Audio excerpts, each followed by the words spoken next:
Hey guys, thought I'd show you this 1997 Goldwing that I picked up I guess about a week ago. It's pretty clean. It's got 29,484 miles.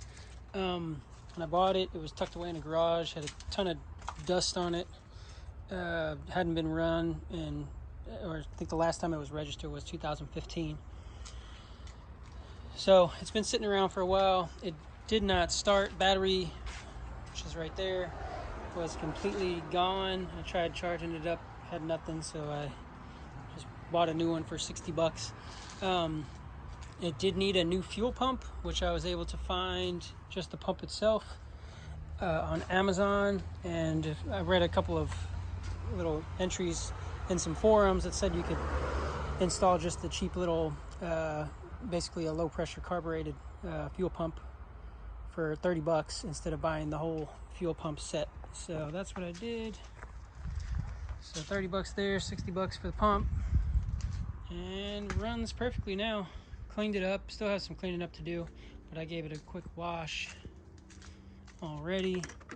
Windshield was really dirty. This is a million times better. It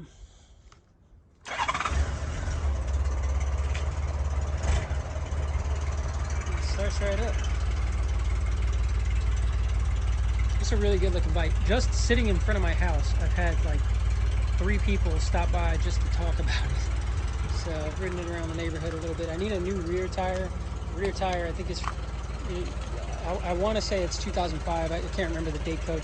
Extremely old, almost 20 years old. It's rock hard. It does have some dry rotting, so I don't want to take it anywhere where I could really hurt myself. But let's see. Oh, looks like it's barely on the ground, so I can't turn it, but you have to take my word for it.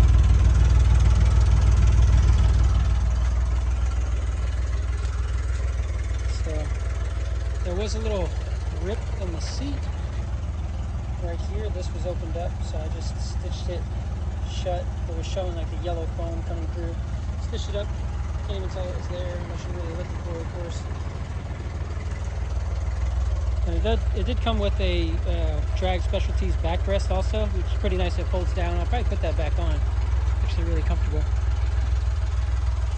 CB, everything works. Of course, it's got the radio and all that stuff here. The tape deck seems to be non-functioning. It's just locked shut basically. If I hit the eject button, you can hear it, but it doesn't actually pop open. So something's bound in there. I might open it up one of these days.